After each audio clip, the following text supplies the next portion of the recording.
Greetings. Greetings, Black family, and welcome to SBL Talk. Sound check. If y'all can hear me, please give me the one.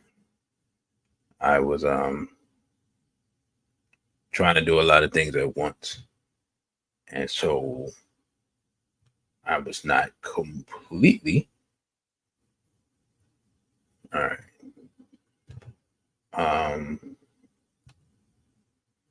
Prepared for the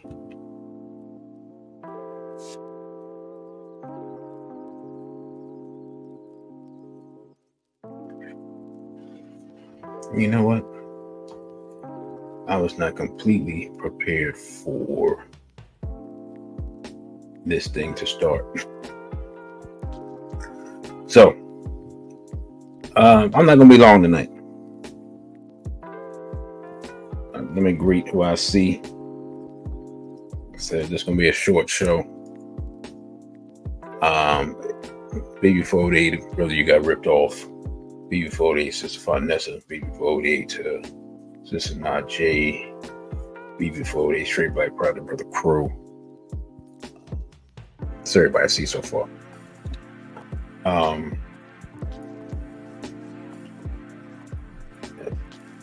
Greetings to Brother Jimmy. This is not the center's background music, my good brother. What are you talking about? So I'm going to tell y'all now, this would probably be the last SBL Talk for a while. I'll let you all know on Instagram next week. I might take a hiatus. The simple reality of the situation is that we're not getting the type of support and viewership that we need to make these things worth my while. You know, we don't get paid by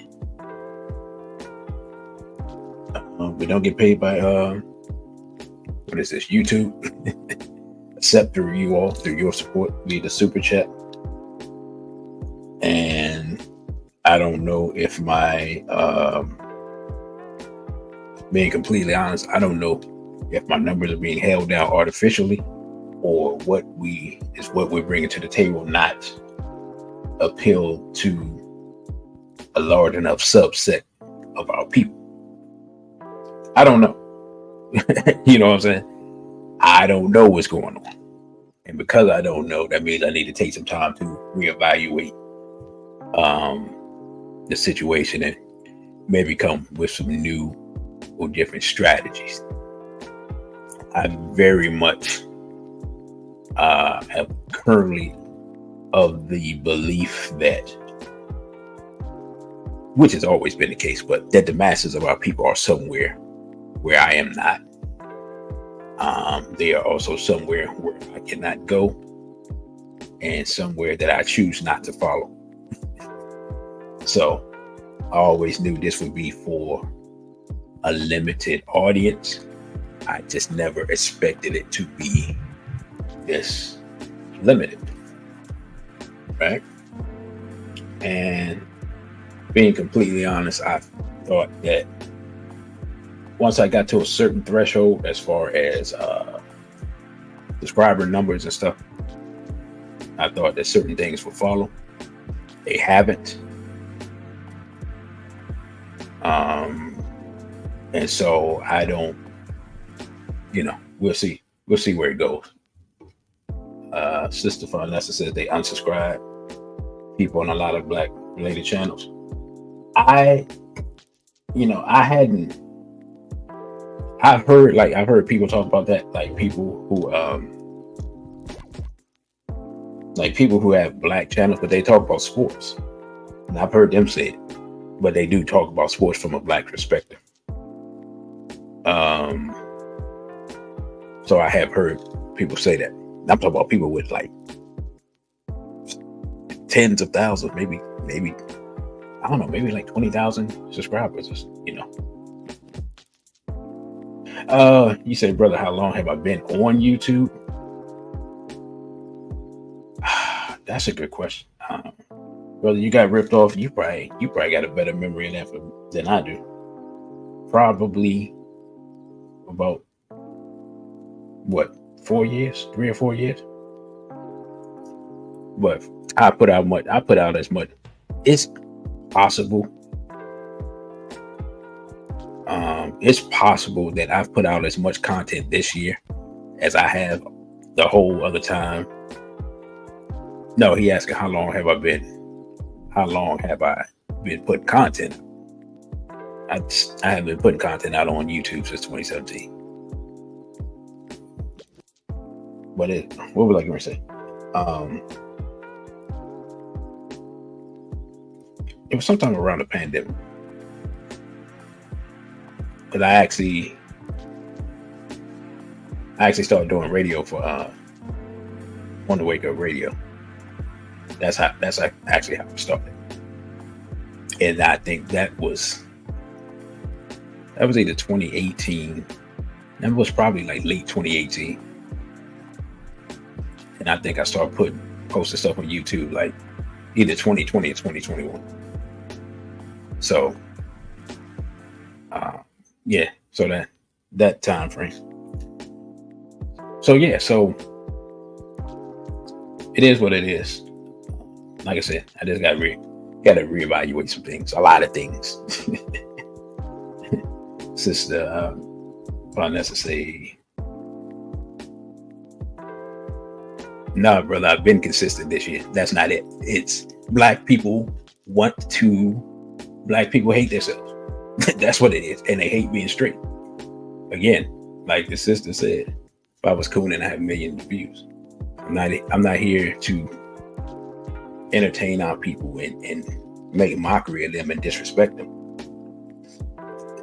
And that's what our people are used to now. I mean, what we're talking about tonight is a prime example of that. Kamala Harris, last time I saw her, she was cooking greens in the bathtub. Like, how much more?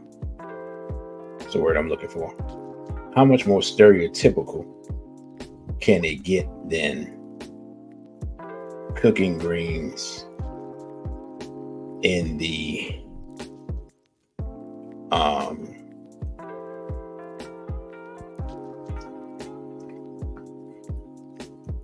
cooking greens in the bathtub? And y'all gotta forgive me. I'm trying to spread the word, see if I can get some more people. So to me, the whole somebody pointed out her using the accent. I actually hadn't even paid attention because I can't. I can't hide it. I just, she's so disingenuous. I'm gonna be honest. I just like dealing with real people. Like, even if you hate me, but you say it, publicly and personally, I respect that. You know what I'm saying? Like, oh, okay, cool. Now I know we either have to avoid each other or we deal with the conflict. But I hate when people openly disrespect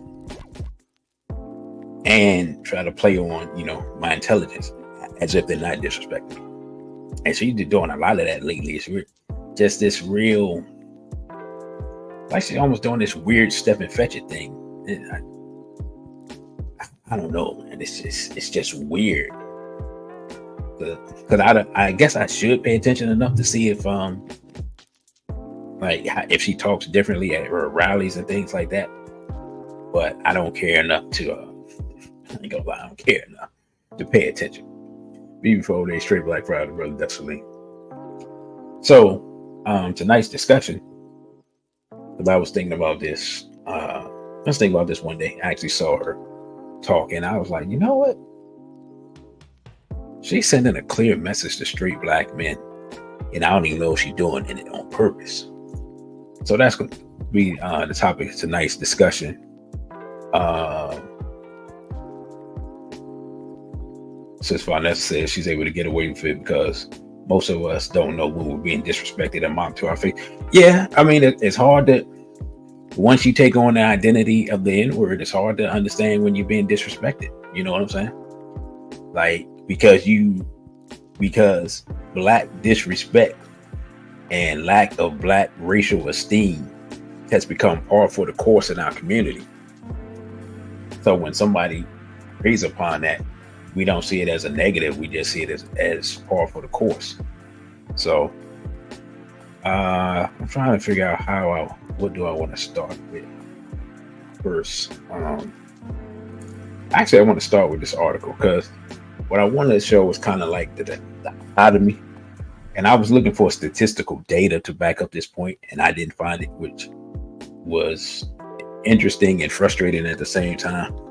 But I did want to bring up this article because I found it interesting. So before I get into the slides, so I'm going to get into the article, I'm going to get into the slides, and basically I'm going to try to be out of here within the next hour. Of course, I'll open up the dialogue for anybody that wants to add anything, and we'll be out of here. So right now, the goal is to be done by 9:30. I know people got to go to the club and go out, date. Some of y'all is date night with your significant other. Some of y'all got to work, all that good stuff. So let's get it started. So let me hold on. Let me make sure I got the article up. Yeah, here we go. So let's just check out this article real quick. I found this article interesting. And it says that in Tim Walz, Black women see the right white man for VP. Now, a brother sent me this, I don't know, maybe like 2 or 3 weeks ago. And all I could say was, wow. Like I ain't had no other response. So let's go through the article. Right now, it's got volunteers. We got people saying voting is my Black job, which, this. Oh my goodness, man. People.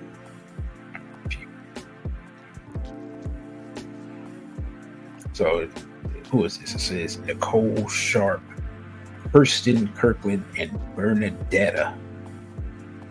Why y'all add extra A to this woman's name? Bernadetta. Why? Talk about voting is a Black job. This was at the DNC. Cool. Salute to these ladies. Hope you enjoyed yourselves. All right, let's get to it. It says when Tim Walz addresses the Democratic National Convention on Wednesday night, Kamala Harris's new running mate will mark a milestone. Never has America seen a white man serve as cheerleader and chief promoter of a Black woman at this level of politics before. Let's stop right there.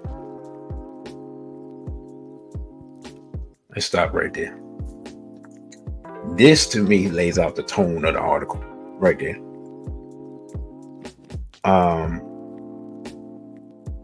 Why is that important to have someone? Because let's be honest, right? Can we be honest?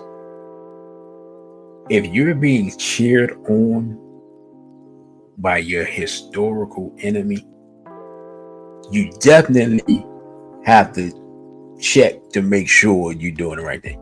Now, I'm not saying it's guaranteed you're doing the wrong thing. I'm not saying it, because it's not. But you do have to check. You know what I'm saying? You do got to stop. You got to look around. You got to evaluate the situation.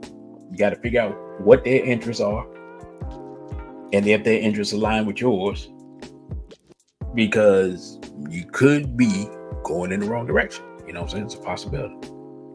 So let's get back to the argument.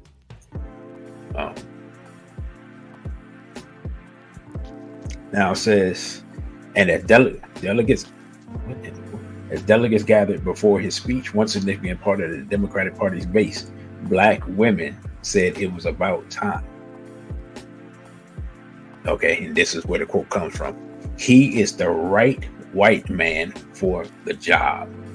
Brenda Coles, a Richmond, Virginia-based activist who has been working 40 years to help elect Democrats.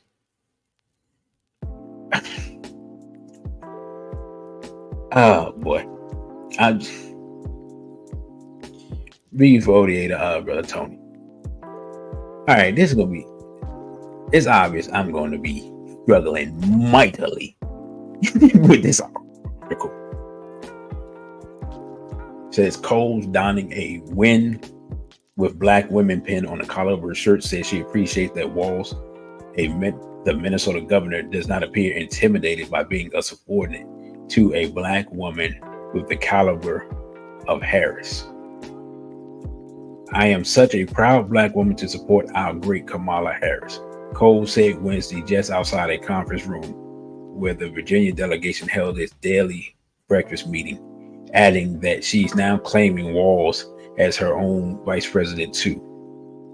Harris only seriously considered white men as running mates. Others in contention included Pennsylvania Governor Josh Shapiro, who's actually Jewish, and Arizona Senator Mark Kelly, who I'm not really familiar with. A move that many said was a means of quote unquote balancing the ticket and appealing to some white voters. To many Democrats here, and especially to Black women, the pairing represents a significant step forward in a country still struggling with fraught issues of race. In nearly two dozen interviews, Black women who serve as Democratic strategists, activists, and elected officials and convention attendees said they became Walz fans when he spoke at a rally with Harris in Philadelphia early this month. Though many acknowledged they knew little about him at the time, many found themselves gravitating to the Midwestern governor for the same reasons other Democrats say they do. They said they admire his working class background, but also his signing of legislation that spoke to Black communities, including establishing a statewide office of missing and murdered Black women and girls. Some said they were moved by his retelling of personal struggles he and his wife Gwen endured years trying to conceive. Let's stop right here.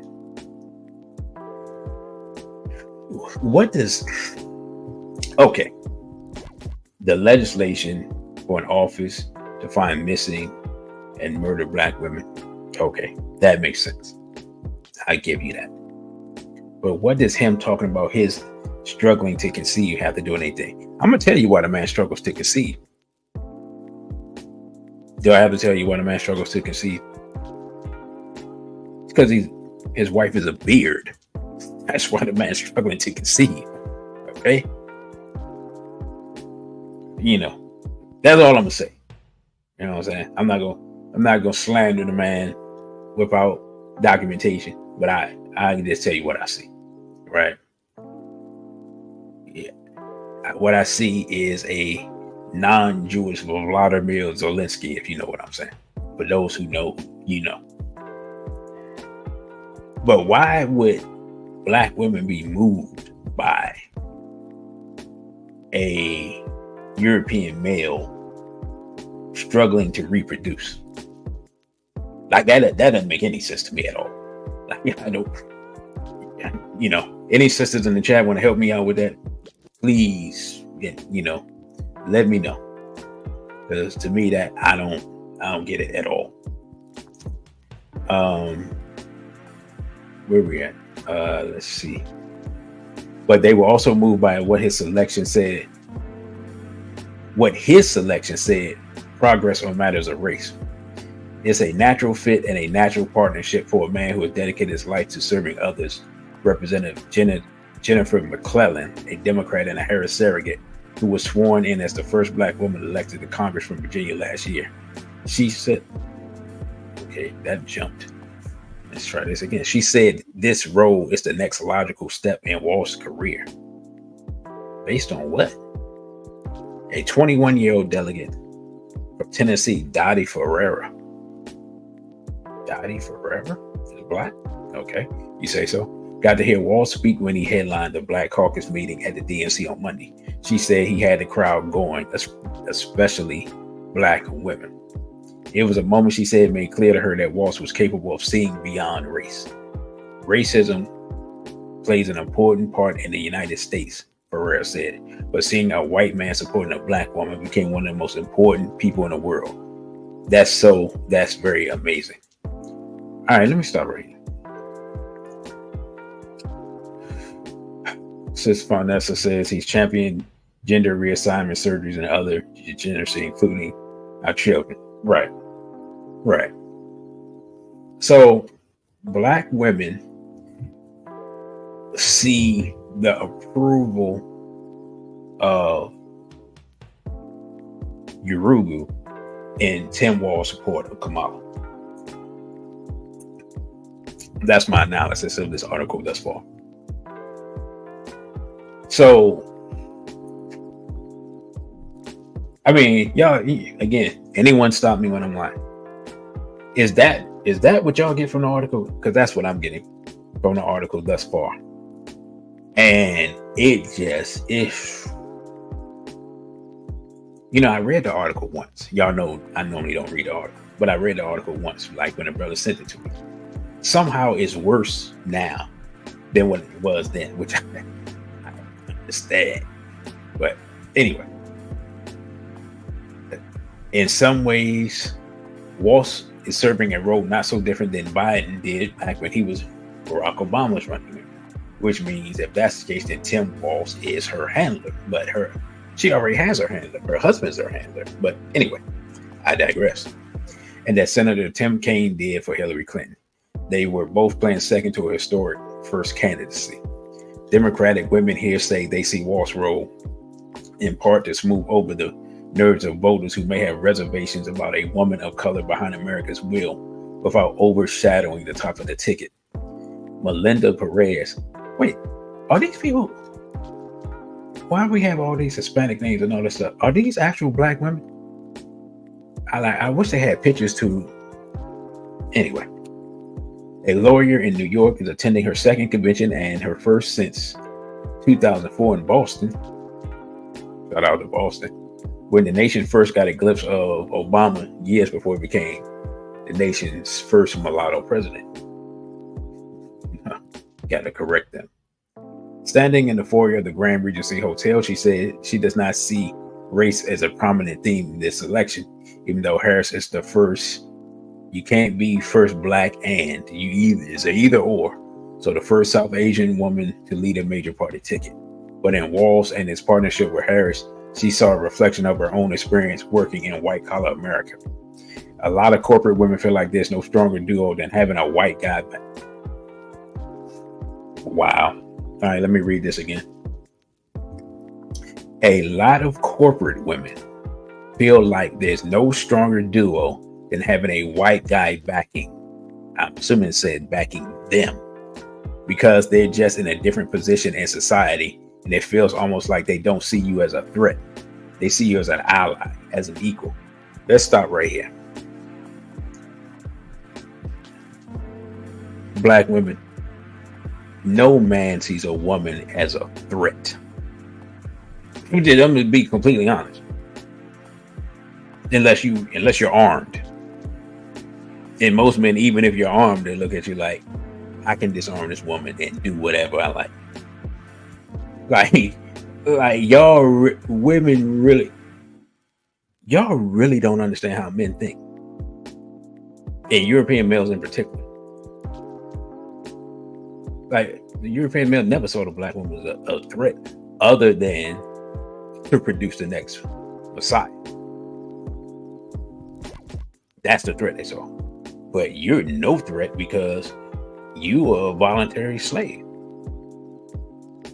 I mean, I find this article deeply disturbing. So basically, from what these women are saying, the women who support Kamala Harris are saying that they are in an alliance with European males. Like I pretty much can turn off the mic and go watch the game. Because what else is there to say? Like, I'm so glad I started with this article, because this is profound. It really shows the psychology. Yeah, y'all tell me if I'm reading too much into this. Brother Tony, like, these sisters are brainwashed. I mean, if y'all want, I'll put the link in the description to the article. Just remind me before I go. But yeah, this saying, like I said, somehow this doesn't work. Maybe I scanned it and didn't really read it. But let's read that part again.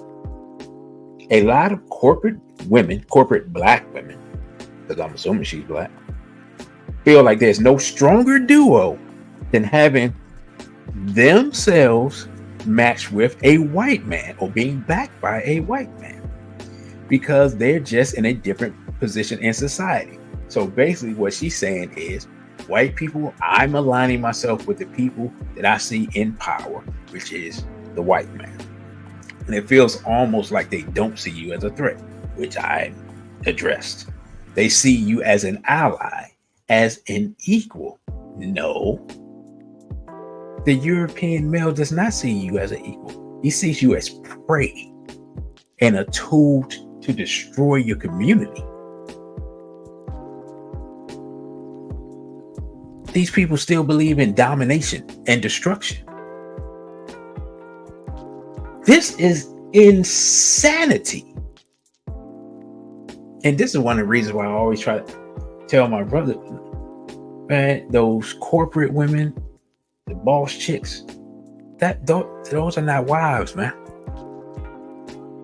This is what they're thinking. Like, this exposes everything. Like, if there was ever a doubt, it puts it all on the table. I'm not gonna lie, I'm glad I did the show just for this. Right? So, all right, let's be honest. How much of the confusion in the black community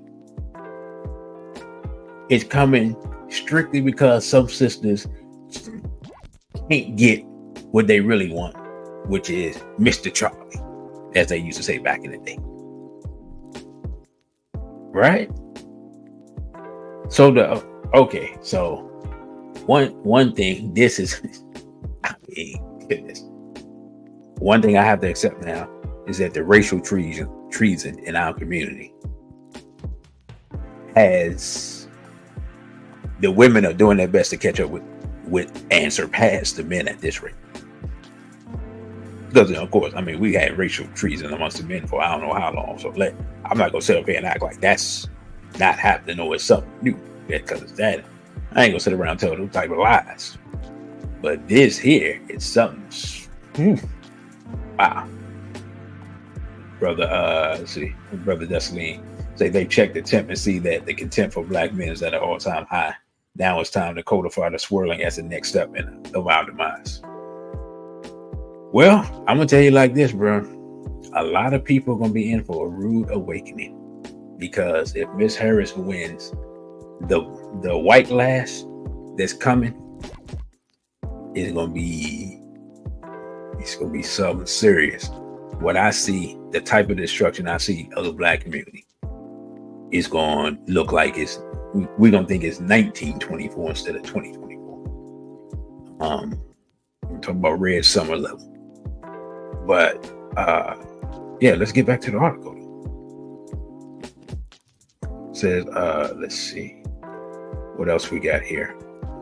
Belinda Anderson of Memphis, who attended her first Democratic convention in 1984, said without walls to bolster support in Rust Belt states, Harris may not win in November. And if Harris loses, she isn't sure if another black woman will get a shot at the presidency. Again, she's not black, but okay, whatever. If it's not now, she said, pausing for a second, it'll never happen again. The sentiment was common amongst black women who often do the party's core organizing work. Jotaka Edie, founder of Winning with Black Women, the Zoom-based group largely credited with supercharging Harris's early candidacy, described herself as a walking coalition builder. It speaks volumes to his ability to govern and lead in a way that is about what Kamala Harris is setting forth, a table where everyone has a seat, said Edie, whose group raised $1.5 million for Harris and kicked off the Zoom fundraisers that drove much of the early energy for the reshuffled Democratic ticket. Some white men in the party acknowledge it's a moment that should be celebrated too. Having walls on the ticket to help a heavily credentialed black woman make history is something Alabama Senator Doug Jones is especially attuned to. In 2017, he flipped a Senate seat that hadn't voted for a Democrat in 25 years, and he did it largely off of the support of black women. Hell, they got me across the finish line, Jones said. Since leaving the Senate, he served as Justice Ketanji Brown Jackson's Sherpa, which I'm not sure what that means, during her confirmation process, introduced her to the members of the Senate who ultimately confirmed her to the Supreme Court. The karma is just right for this time, at this moment, and this place, and so much in this country has changed over the years. He suggests that Walls, in his address on Monday, could help change the minds of some who still harbor racist or misogynist feelings about Harris. Why can't people just not like her? Like, why does it have to be why does it have to be you don't like her because you don't like women? Maybe you don't like her because you don't like her. You know? He said, I've never met Tim Walz, but everything I know about him says that he's a great compliment for her and a recognition that is historic. So that's the article. All right. That's the article. Man, that article had a wealth of information that I found interesting. I don't know about you all. Now, this is something else I found interesting too, dealing with Imhoff's daughter. So this is Kamala Harris's stepdaughter. And from what I've read, she is considers herself non-binary and also doesn't consider herself Jewish, even though her father's Jewish. Now you're gonna ask me, bruh, I don't care. Right? How's you gonna say? You like, what this got to do with anything? But y'all know me. I found this interesting. Remember now, these are people in her household. And what does it say? I don't know why they got this picture up here, got her looking crazy. And why they got this advertisement that I can't move out the way. How Kamala Harris's stepdaughter, Ella, supported black trans people. Let's read into it a little bit. It says, Vice President Kamala Harris' stepdaughter, Ella Imhoff, has used her talent as a fashion designer to support black trans people. Imhoff is described on her website as a multidisciplinary artist and creator who founded Soft Hands Inc. in 2021. She graduated from the Parsons School of Design in Manhattan and created Soft Hands Knit Club to teach knitting while strengthening the community. In November, Imhoff launched a knit pants raffle to support For the Girls, a collective that curates parties to raise money for black trans people. The cash help pay for gender-affirming surgeries, medicines, and visits, as well as such basics as rent.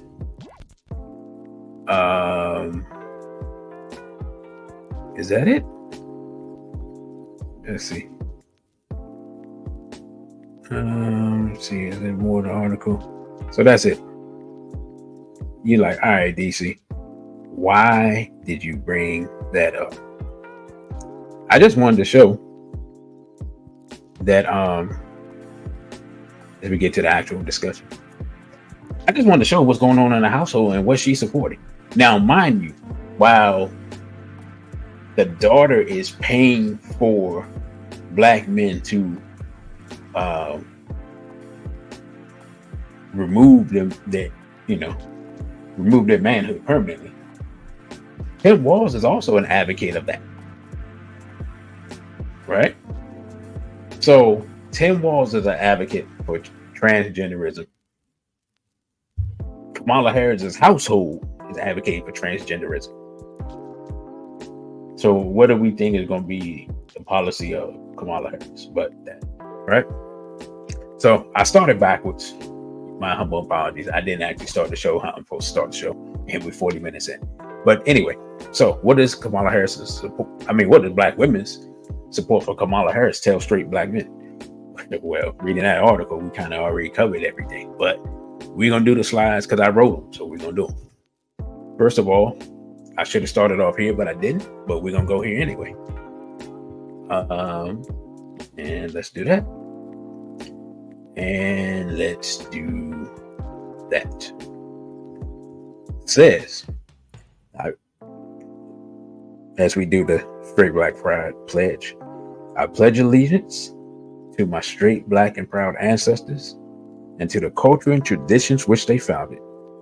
I vow to practice those traditions of straight black love, family building, and nation building to the best of my ability, using all my life's energy, intelligence, and creativity. I also vow to do everything in my power to protect black men, black women, and especially black children from sexual abuse, homosexuality, exploitation, and miseducation, as long as I am mentally, physically, and spiritually able. Lastly, I vow to fight against any force, physical foe, ideology, or philosophy which threatens the straight, black, and proud culture, regardless of origin. This I pledge in the name of my African ancestors and the divine creator. Ashe. Now, let's get to the slides. I know I'm supposed to start off with that, but you have my humble apologies. That article so enthralled me that I just wanted to start with that. But if I come back and do the show again, you just remind me, be like, brother, the pledge starts the show. Period. End of discussion. Right? So, brother, you got ripped off of you in here, and you see anything come up on that screen other than the pledge after the intro, just say, brother, the pledge starts the show, and then we'll go from there. I don't care if it's a guest on here. I don't care if we got a panel out, whatever it is. I don't care if we doing it live. Just say, brother, the pledge starts the show. All right. Now, again, we always talk about the importance of marriage. We're going to always talk about the importance of marriage. That's how we're going to start this show. When I go away and I come back, we're going to still talk about the importance of marriage, because it's the foundation of Black society. And the reason Black society is going to hell in a handbasket because our foundation is crumbling. Plain and simple. Now, it says in traditional African and traditional African American culture, marriage was an expected part of adulthood. In many African societies, you were not considered an adult if you were not married. The family was considered the foundational institution of the society. There was no debate about the equality of men and women, as each had their jobs to do for the society. During enslavement, black men and black women would often escape and try to find their spouses and children, risking life and limb. Black people would buy their loved ones with money that they saved up, working overtime during slavery to get money to buy their spouse's freedom. And I always state that to show us where we have come from. Brother Celine says, we know they're pushing trans on us and our children. They wouldn't have chosen Harris and Walz if they weren't doing it. Yeah. Oh, no. But again, this discussion is for the learned and the unlearned. Like, most of our people don't know anything. That's one thing. Let's be honest. We wouldn't be doing the things we're doing if we knew anything. Now some of our people have totally capitulated, and that's a whole nother discussion. But the people who have capitulated aren't even going to turn in the show. So now, what black women are supporting Miss Harris? Or which? Maybe I should say which black women? I should have said which, but I didn't. So we on just go with the slide, right? And this is in no particular order. And some of this is overlapping. Like some women like fill in all of these blanks. But boss babes, independent black women that don't need no man, or more often than not, don't need no black man. Most of the women that are in that article, there seem to be a lot of boss babes in it. I don't have to get into it. Like when one lady was talking about being in the corporate world and having a European male having your back. Yeah, she probably considers herself a boss babe, or at the same time submitting to a European. I know that sounds contradictory. It's only because it is. You see what I'm saying? So that's why that just goes to show what we see. Right now, 2 college graduates, which sometimes boss babes are college graduates, sometimes they're not. Most women who have graduated in the last, say, 15, 20 years are educated in liberal, pro-rainbow, pro-integrationist program. That's what they teach in the school. So if you go in and you go in to get your education and you don't have a cultural foundation when you go in there, you gonna just come out just a negress. Like it's just no way around it. You know what I'm saying? What is the saying? I can't remember what the saying exactly is, but there's a saying to the effect of you can't send your children to Rome to be educated and then be surprised when they come out acting like Romans. So I mean that's what we do. Can't blame the young people, gotta blame myself for that. Celebrity worshipers. Black women who worship celebrities and celebrity culture. That speaks for itself. I mean, that's why they had Megan Thee Stallion and those other people there. I don't think I had to say nothing else. What I call the bougie ratchets. You know what I'm saying? Women who moved up the income ladder but still carry the hood mentality. So you see a lot of those lately in the really in the political sphere. Like the mayor, what city is that? Brother, you got ripped off. The sister that she's the mayor of some town in Illinois or whatever. I mean, she just got all types of scandals, all types of stuff going on. They've been talking about it for months, but I haven't really been paying attention. But she's like that. She's educated. She has her degree. But she's like she's getting caught up in like hood stuff and just ratchet behavior. And it's like, what is going on? Like, how do you get to this position acting like that? And the scandal generation. Young women who grew up on the TV show Scandal. These women are often swirlers and divestors. I don't even know who McKellar Montgomery is, brother. Who is that? I've never heard that name before. Brother, you got ripped off. Said that's all the mayors. And Brother Dessalines said, and the ones that got a bunch of homo friends. Brother, thank you. Why that's not even on the list is beyond me, but no question. I was it's funny you brought that up.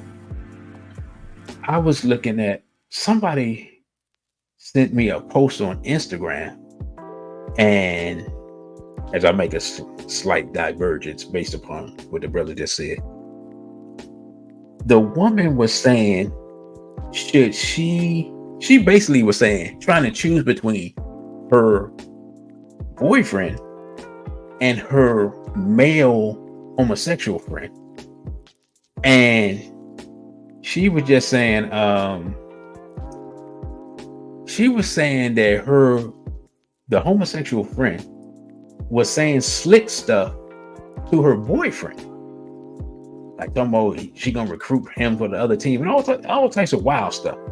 Now, why her boyfriend was still with her, or why he didn't just go ahead and just anyway, my bad, I can't say that on here. Yeah, y'all know what I'm saying. Y'all know what I'm saying. You know that why he ain't handle that like gentlemen. It's beyond me. Maybe because of her, I don't know. But back in my day, yeah, that type of talk, that was mad disrespectful. Like, that's all, So yeah. But to your point, yeah, those women that pile around with those folks can't do nothing with that woman. Can't do nothing with that woman. Somebody gonna get hurt. You know what I'm saying? So somebody gonna get hurt. And that, you just reminded me of that post that I saw. Before the Straight Black Pride Brothers saw. You saw that one too, brother? Okay. Now, we ain't got a lot of slides, like I said. And I'm already all right. Say, what do many straight black men think of Kamala? All right. And this is just from conversations I've had.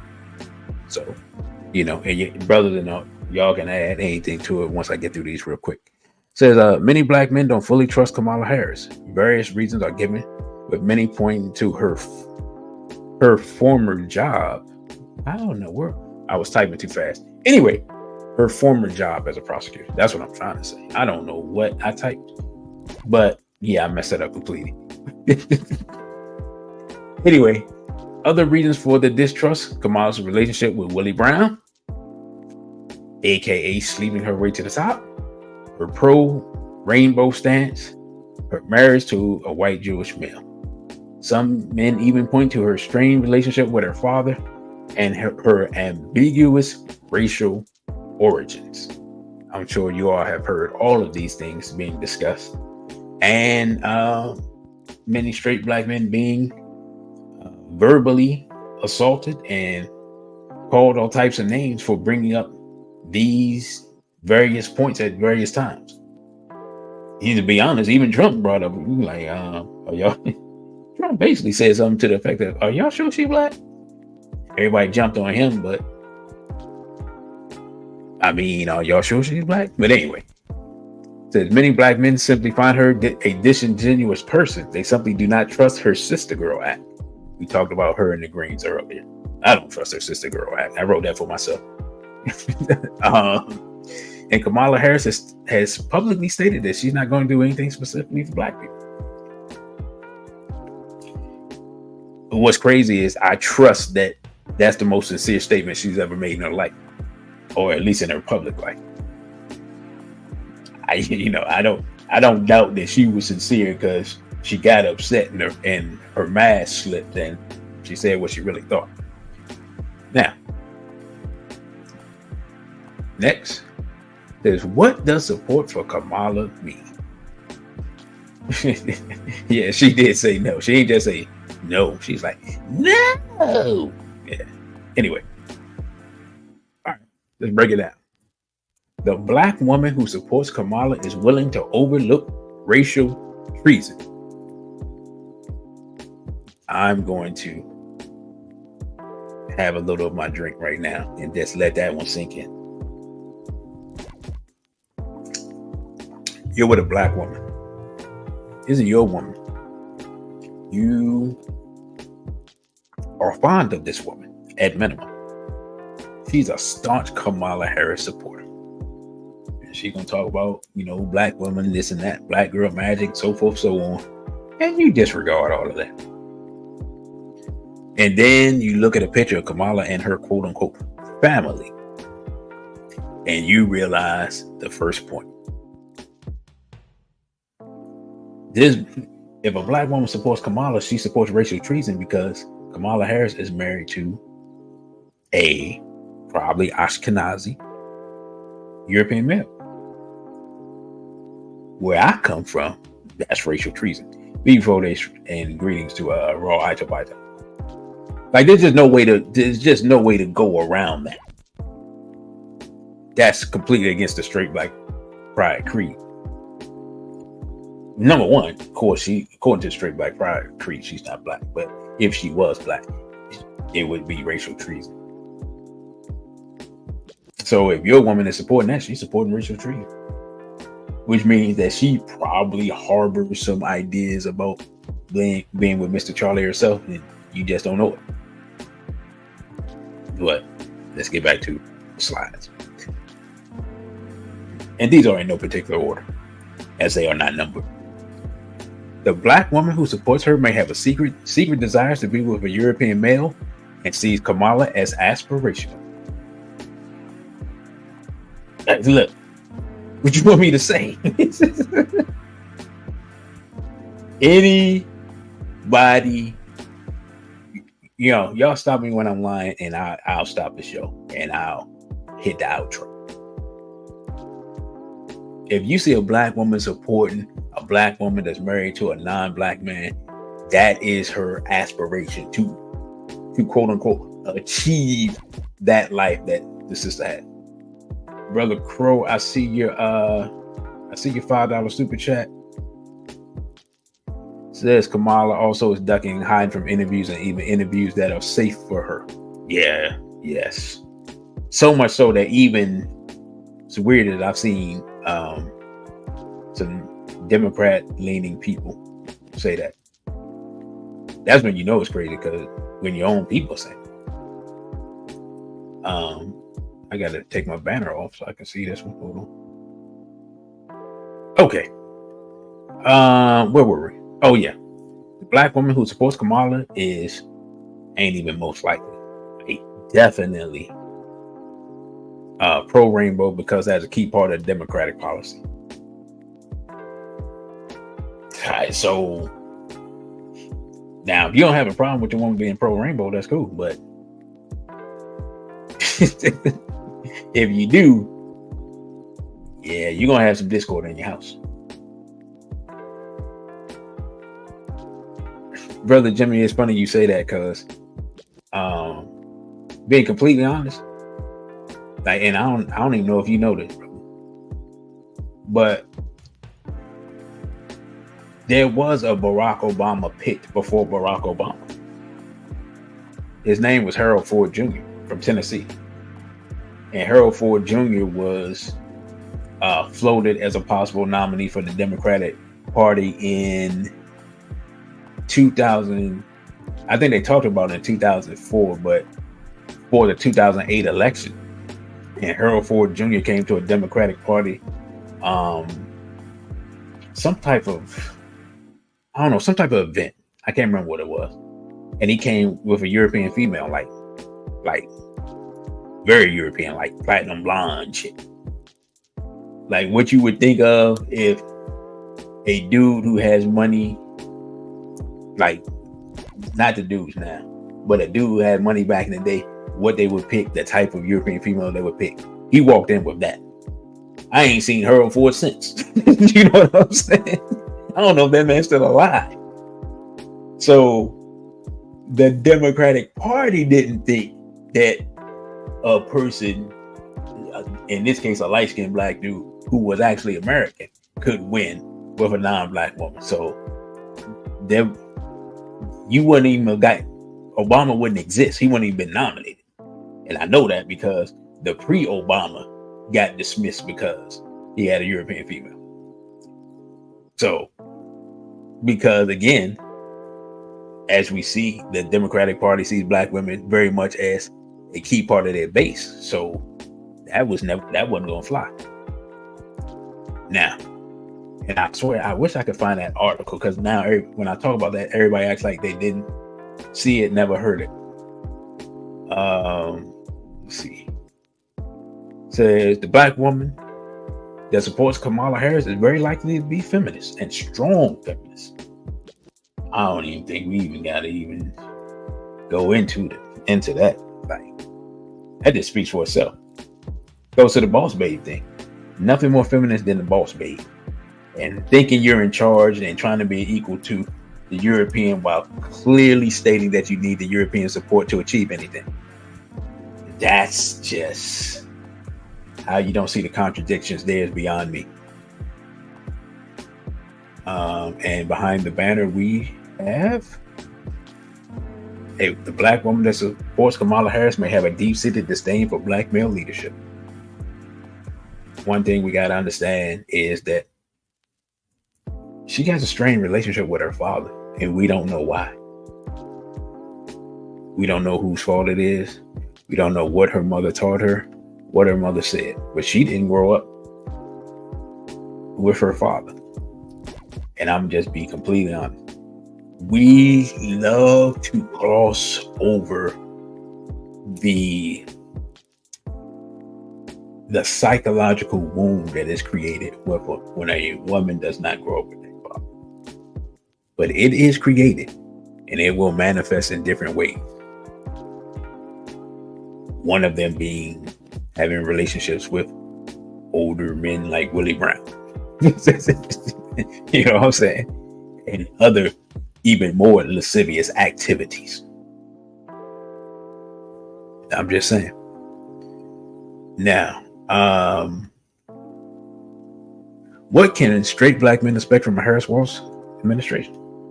Straight black men can expect to be demonized, disrespected, and disenfranchised under this new regime. Just, Joe, want me to tell you.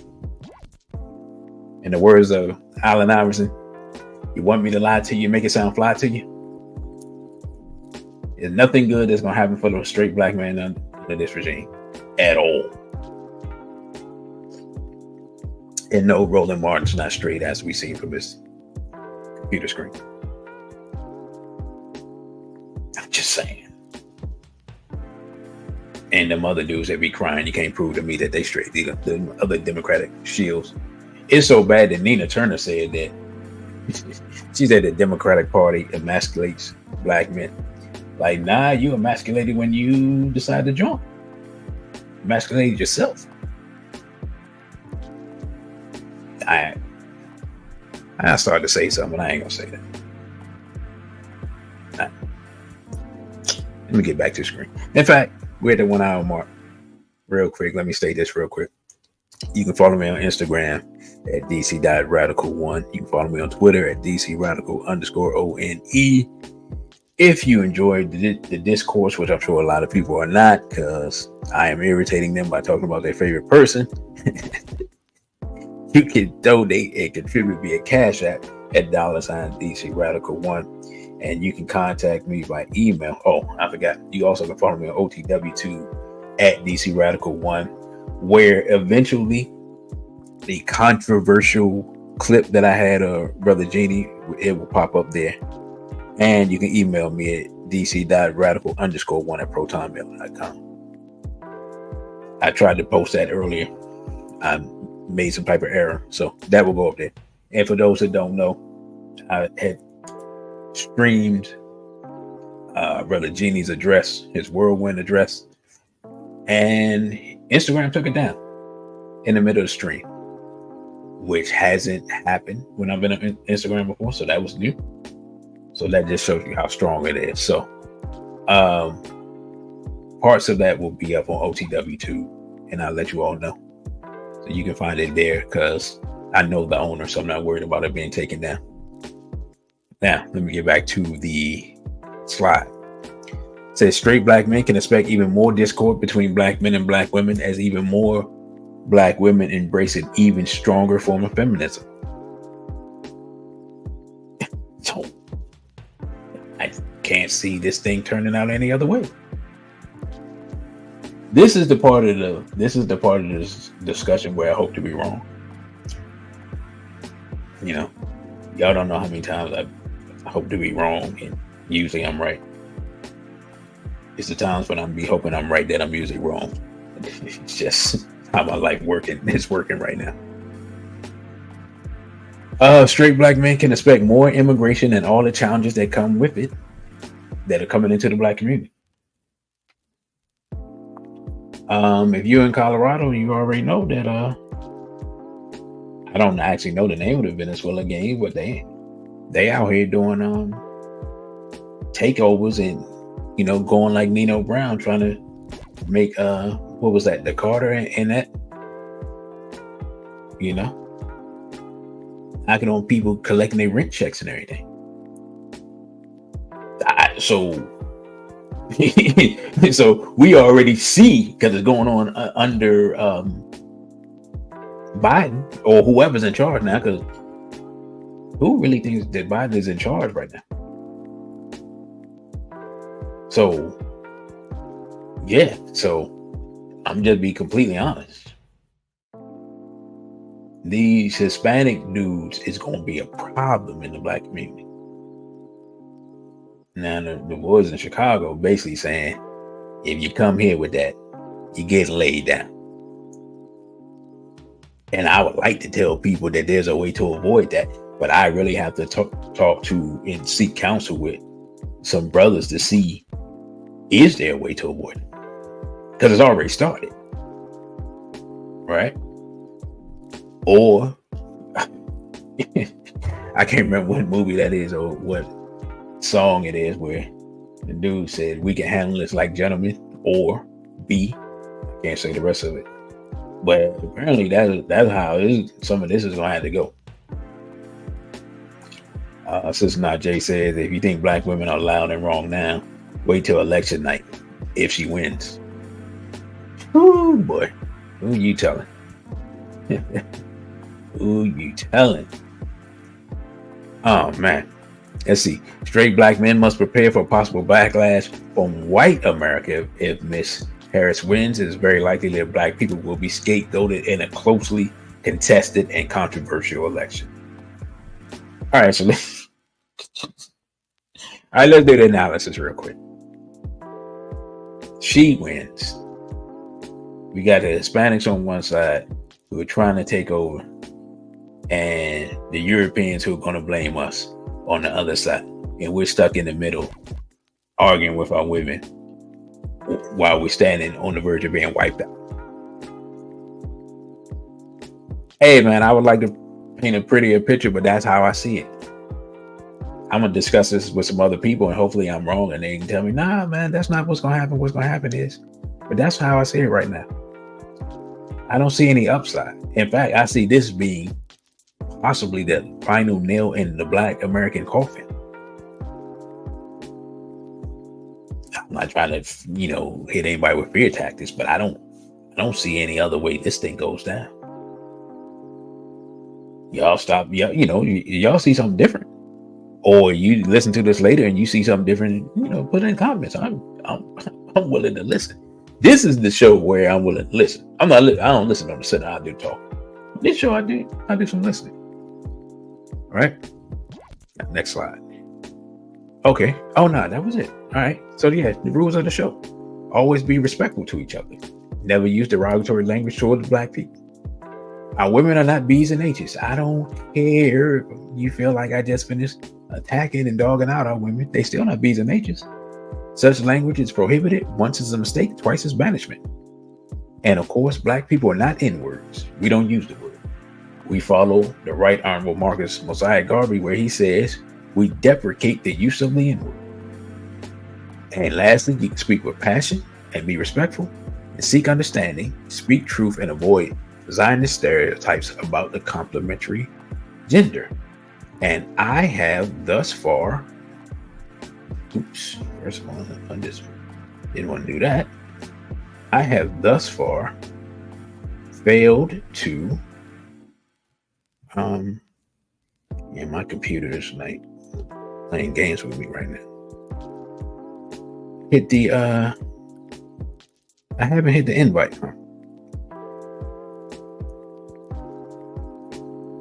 I have not hit the invite. So let me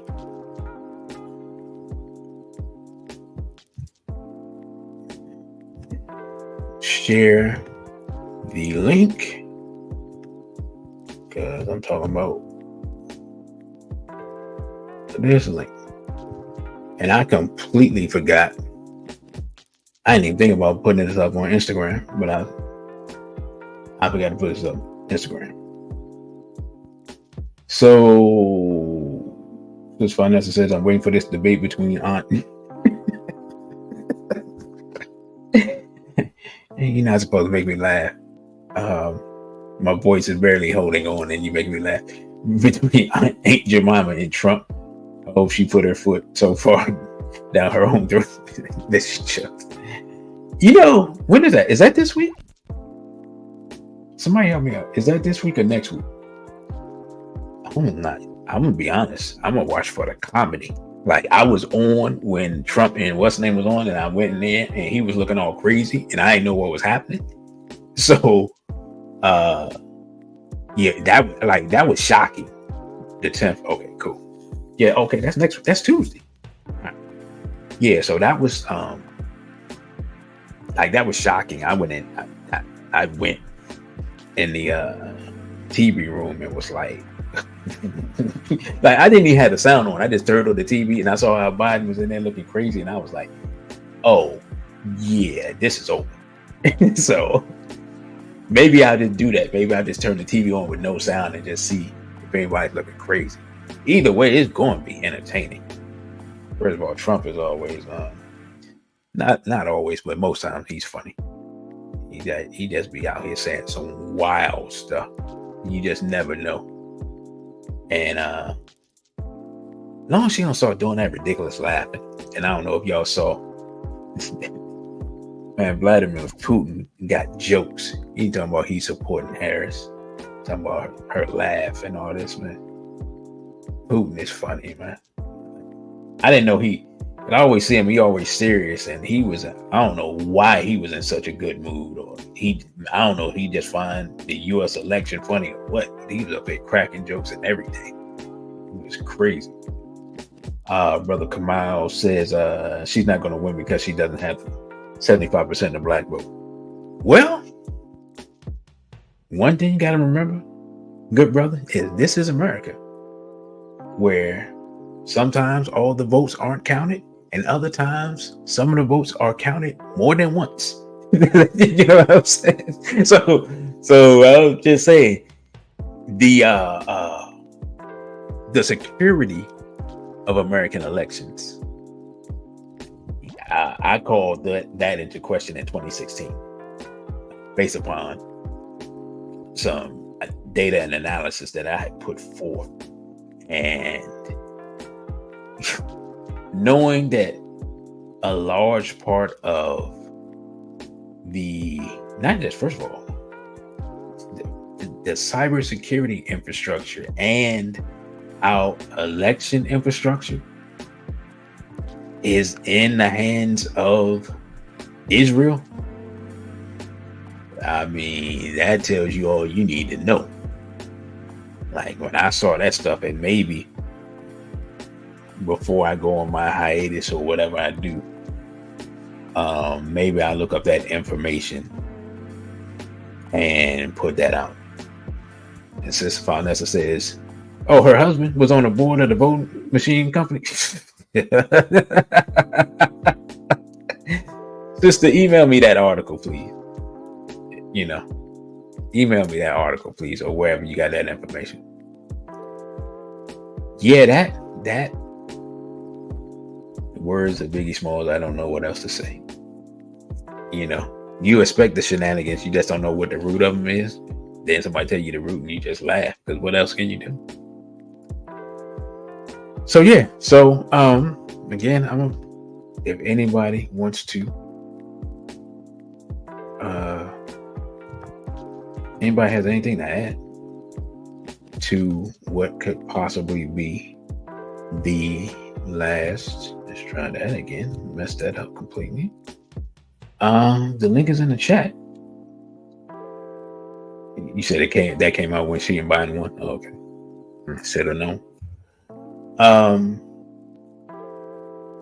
Yeah, but if anybody has anything they want to contribute, by the way, tomorrow, y'all have my apologies, I didn't even put the link up, but tomorrow is the last chopping it up session of the season. Brother Junior is going to be in Baltimore tomorrow at 3 p.m. I believe, which means he should be on State of the City I would guess at noon, although I haven't talked to him, so I'm not sure. With Brother Darren Muhammad, and so he'll be in Baltimore at Terra Cafe, 101 East 25th Street, Baltimore, Maryland. If y'all, answer what I ask y'all since I'm here, if y'all want me to record that, let me know now. If y'all want me to record that, then I'll go up there and I'll record it. As y'all know, I can't post it here. So if you want it edited and made to look pretty and all that, you know, the fee is the same. It's $20. So if you want me to record it, put a one now in the chat. And if not, then cool. I won't. Oops. Brother Jimmy, you have something to contribute? All right, hold on. Let me bring the brother on real quick. See what he has to say.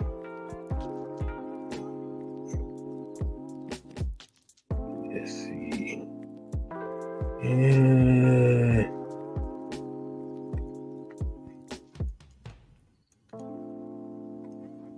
All right, Brother Jimmy. Yeah, good evening. Greetings, brother. Yes, sir. Yes, sir. Yeah, I just want to make let me just open my statement with saying that you know, I don't know, I'm not on YouTube. I don't have a YouTube channel, but I do know like in order for the algorithm, like I hear this all the time, in order for the algorithm to like Hold on, brother. You look like you're moving.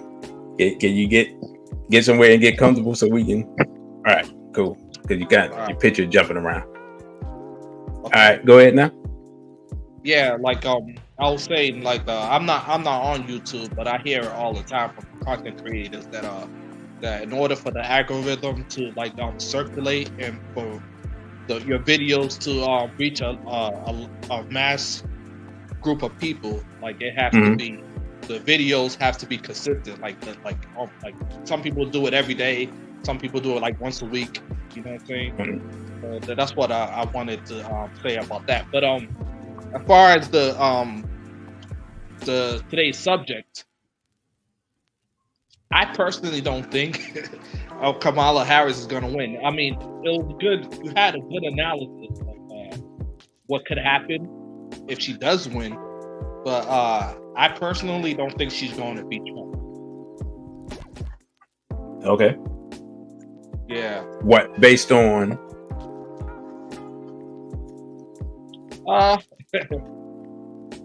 I don't have really no underlying reasons of why I don't think that. Well, I mean, like all right, let me just say, sit down. She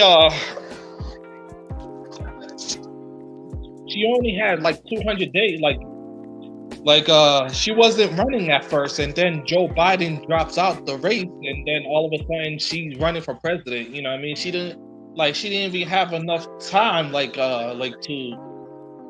campaign. You know what I'm saying? Right. Yeah, and honestly, I don't think she has a chance. Like she's not gonna win. Like she's not even Trump is like, a lot of people love Trump. You know what I'm saying? Like Trump got, you know what I mean, he's seen like the savior of America. You know what I'm saying?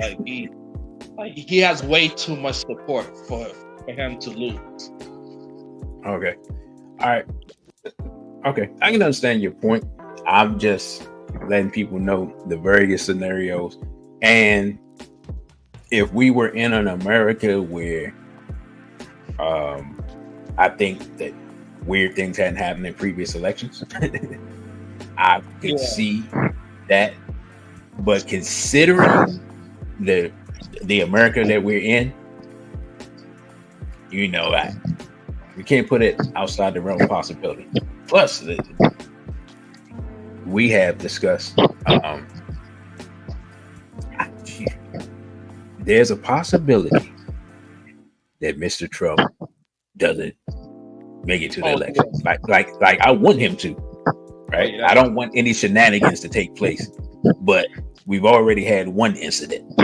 You understand what I'm saying? Yeah. So we what was can't. that? July 13th, right? That was July 13th. I know it was I'm on not a even Saturday. sure. Yeah, it was on a Saturday. In fact, we had it chopping it up, so it had to be the first weekend of July. So that's 6th or 7th or 8th. Yeah, Butler, Pennsylvania. Right. So you had anything else for us, brother? Yeah, I mean, you got a good point. That's if he makes it to the election. But like he it's really difficult to kill a president. You know what I mean? Like even if somebody wants him dead, you know what I mean? Well, which I'm sure a lot of people do because he's very controversial. But you know what I mean? Like it's not easy to kill a president. You know, so we got to keep that in mind. You know what I mean? Like when that first assassination attempt, the person didn't even get away. He got killed by the Secret Service. The assassin, the person who carried out the assassination, he was killed. Okay. Yeah, that part is true. However, did we think it was a lone gunman or we think it was a conspiracy? Oh no, it definitely was a conspiracy. You know, he wasn't acting alone. I think everybody with common sense know that. Well, if that's the case, then that means somebody did get away. He may not have gotten away, but somebody got away. That's true. That's true. But here's another thing. Like let's say, somebody does kill Trump. Let's be real. You know what I mean? We know the history of the United States of America. I mean, I know it's been very progressive in the last 70 years or 60 years or 50 years. It's been very progressive, but keep in mind, Kamala Harris is a woman, you know what I'm saying?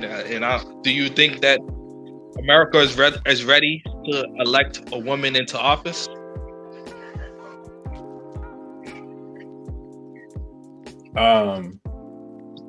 I'll put it like this: the people who secretly run America are ready to put in the person that they feel like they can depend on to do what they want them to do. You understand what I'm saying?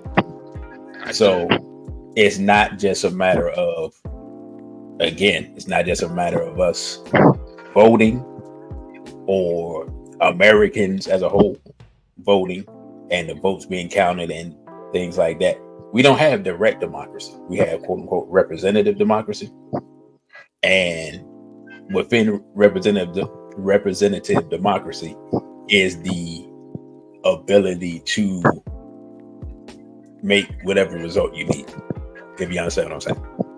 So yeah, I want to see a free and fair elections, and I want the people in this country who are citizens to vote, and I want the people who aren't citizens to not vote. You know what I'm saying? And I want things to come out the way they come out. Mm-hmm. Right. That's a whole. If that happens and Mr. Trump happens to win, then we can have a show and discuss what we think that means for Black America. That can be a episode of The Center. What I'm doing here is preparing us for what is likely to happen if the first scenario we discuss doesn't take place. Right. Wow. So, okay. So we're in the month of September now. So you predict like by the end of this month that somebody will kill him? No, bro. I'm not making that prediction. Now, Brother Genie has stated that he would be surprised if Mr. Trump makes it to October, and he said that's not what he wants to happen. But he said he'd be surprised simply because the type of coalition that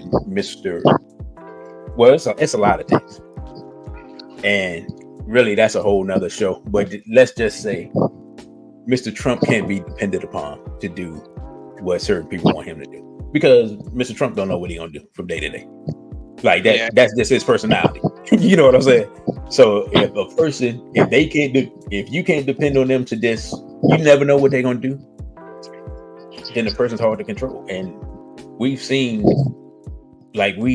Trump in office. We've seen his personality. We've seen how he has, done one thing, and then when he gets some new information, then he'd do something different based upon the information he got. And that's just how he is. And if you want to control a person, that's not the type of person that you want to have. So with that, brother, I'm gonna let you go, because I got another brother that wants to come into the chat. So, another brother. All right. Yes, sir. Well, so I appreciate you taking my call then. You know what I'm saying? Good night. Black Power. All right, brother. Black Power. Thank you.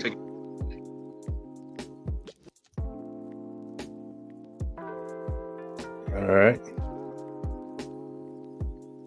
So, Black, you there? BB Fahodier. BB Fahodier, brother. Man, I thought we were doing can the black family survive the Kamala regime, I would call it. No, brother, we did what we did. What can straight black men? Because straight black men are the only people that's not represented. So that's why I said I do a show to see what they can expect. So I just wanted to bring some stats up from out of some reports in accordance with how the black family is currently living. This is from census.gov, by the way, where they're saying that the poverty rate for the black population fell below pre-pandemic levels, which brings, and get this, it says it brings the black poverty rate in America to an official record low. And this study was done in 2022. So it says that in 2022, the black poverty rate was at 17.1. So of course they're going to attribute that to Biden, but when you look at the stats at 2020, they were on a decline to start reaching that 17.1%. But as we know, the pandemic hit, and so technically everybody should have seen record rates of unemployment, but yet for the black community, by this chart, it only bumped up a little bit, which I find highly unbelievable. Now, next, looking up the average cost of living in America is $6,000 basically per month. Now, at $6,000 per month, or you say 12 months, excuse me, a black family is going to need to make a substantial amount of money, more than what the average black family is making. Right now, the average black family is making $52,000. But if you need $6,000 a month, that is $72,000. So you're still coming up about $20,000 short. And we have yet to see or hear any kind of policy to fix this disparaging number. But I don't think it's it's a disparaging number compared to other races, but we're not seeing anything, of course, being targeted to help us to, we're not even getting what Kamala likes to say, the floating tide lifts all boats line. She's not even bothering with saying that anymore. So I'm very interested to hear what she has to say during this debate, though I don't think anything will be asked of her they're going to keep the challenging questions away. Right now, America's workforce is 161 million, but yet there are 100 million not in the workforce right now. So we're looking at about 61.2, about 61.2 million Americans that are actually in the workforce. Now, of that percentage, I can't tell you exactly what of that percentage makes up Black workers, but when we look at the tech industry alone, which started its firing processes back in 2019, and it ramped it up in 2020, and it ramped it up even more in 2021 as AI was implemented. That is greatly hurting, of course, younger millennial Blacks who are in the tech industry, more so than older Black Americans who are within the tech industry. Yet these are things that no one is talking about, and yet people are constantly placating to the Black public about what we need to do, what bandwagon we need to jump on, and there's no set-asides for us. And they're not even reporting what our real problems and issues are. With the median income, and this comes from the USDebtClock.org, the median income right now in America is $39,000 compared to a report that I just read to you from a different site, a different government site, by the way, which says that it's 50. That's for Black Americans. It's $52,000. Now, those numbers ain't adding up. Yeah. Well, what I have seen, the data that I saw, the median income for Black males last time I saw was like 42,000, and for Black women was something like 38. And the simple fact of the matter is that a household can be made up of different things. So with so many people, with large numbers of single men and single women, we aren't producing families. So therefore, our incomes are less. That's a factor that nobody talks about. We just simply have better incomes if we actually had families. Like, you know what I'm saying? Like, you just had, you have two working people. Like people used to do. You get married young, you work, you build up some money, and then when you get to a point where you have a cushion, then you start having a couple of children. But we're doing it backwards. So yeah, I just put it like this. If there are some Black people who have been doing well, and it's funny, I was talking to a relative today I hadn't seen in a long time, and we were having discussion along these lines. The Black people that we know, man, maybe it's just all the Black people I talk to, there are very few Black people who are doing well or doing better than they were 4 years ago. And I find it interesting that Mr. Trump never asked that question, because he don't want to bring up the pandemic thing. But I don't know nobody that's doing better now than they were then. Plain and simple. Yeah, I'll just close with saying, again, is the Black family going to survive the controlled demolition of America? I say no. That's Sunday's show. You early. So you're right. So you brought all that information to the wrong show, but we appreciate you, brother. But go ahead. Well, to be preemptive in what I would say for that Sunday show, which goes in line with this, because a Black, to me, of course, the Black man is not a man if he does not have a family to begin with.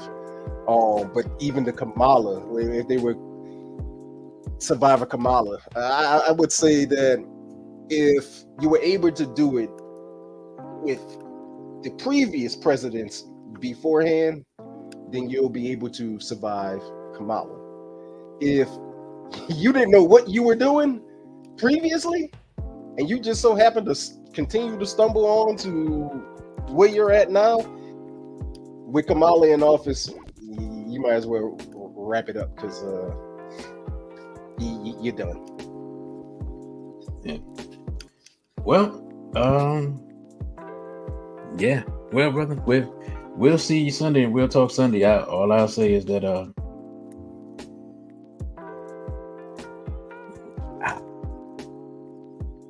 what I see on the horizon it doesn't look good, and I want to be wrong. I'm not gonna lie. Not in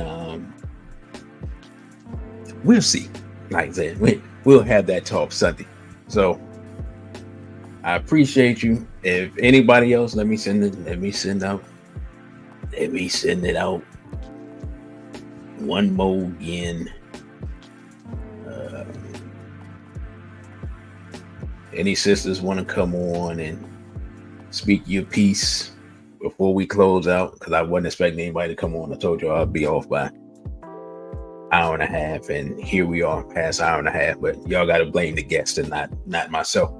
So I am going to give you all half a minute or so.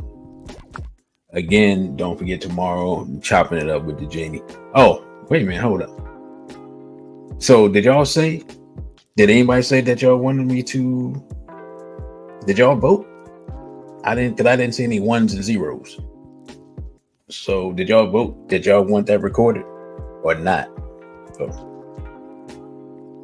let's take a vote. 1 if you want it recorded, 0 if you don't.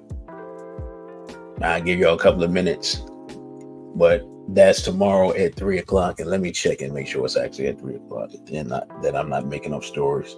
It's always at 3:00, but you can never, 3 p.m. and it's free. So again, that's the last chopping it up with the Genie. Tomorrow, 3 p.m. Terra Cafe, 101 East 25th Street, Baltimore, Maryland, 21218. Terra Cafe is a black-owned business. Recording of Brother Jenny's Chop It Up session tomorrow, brother.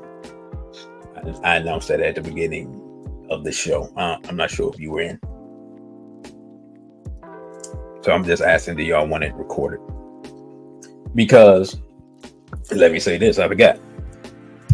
I still have the video for because I'm the only, I took the video, so I'm the only one got it. Still got the video for the Save America rally. Nobody, I asked y'all to email me if y'all wanted that. Nobody emailed me, so I think, brother, you got ripped off. The only one that's seen it. I didn't even finish editing it and making it pretty because I started editing it and then nobody wanted it. So okay, fine. Seemingly everybody wanted the one that got recorded with no sound, which is, hey, that's life. So, yeah. You said you didn't know about it. Yeah, nah, I got that. I got the video from the, would that have been July? I think the July chopping it up. And I got a video from the August chopping it up. And Brother Jenny got the video from the convention. I got the live stream video. Yeah, the Save America rally, but that was that right before? Yeah, that was 2 weeks before they tried to take Trump out. That was right before the JP conference. The day before the JP conference, in fact. So, yeah. So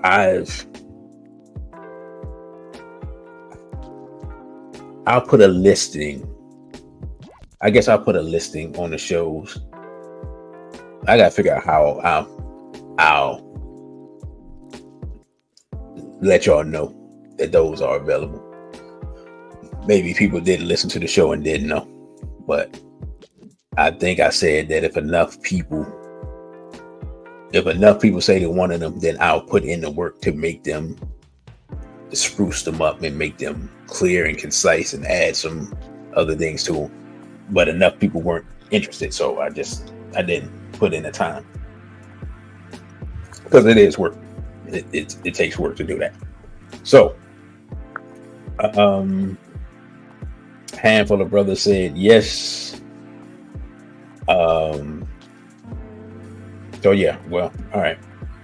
Then I'll let you all know Sunday if it's recorded and if it's good quality, and we'll take it from there. Like I said, Sunday, I'll probably do it too. I'm gonna do it. You know, ancestors willing. I'm planning on doing a show Sunday, and I'll probably do a show Tuesday and Thursday, and then I'll let you all know from there. So, all right, no sisters wanted to come on. Cool. So I guess I'm gonna have to like invite a sister personally, because y'all sisters like to be low key, which is cool. I have no problem with that. But yeah, this has been SBL Talk. We got way more political. Well, I guess it was no way around being political, but yeah, this has been SBL Talk. Probably the next to last SBL Talk of the year. And I am your host, DC Radical One. I thank you all for listening. Don't forget to follow me on Instagram at DC.Radical1, on Twitter at DCRadical_ONE, on the OTW2 Black-owned platform at DC Radical One. You can donate via Cashapp, $ DC Radical One. And you can email me at dc.radical_1 at protonmail.com. And also, if you are interested in doing live streams, hit the link in the description of my videos. If you hit the link in the description, you get a discount for StreamYard, and I get a discount for StreamYard. So, and yeah, brother, I plan on coming on Sunday at the usual time. So with that, brothers and sisters, thank you all for listening. Thank you all for joining. Thank you all for your support, especially over the last, all of 2024, because we've been putting out a lot of content in 2024. And if you haven't been paying attention, please go back through all the information that we put out. So with that, brothers and sisters, I say a BB for ODA and straight black pride. Thank you for watching this video. Don't forget to like, share, and subscribe. Also follow us on our other social media platforms. On Instagram, we're at dc.radical1. On Twitter, we're at dc_radical_ONE. And the Cash App is $ DC Radical 1. Again, thank you for subscribing. A BB for ODA and straight black pride.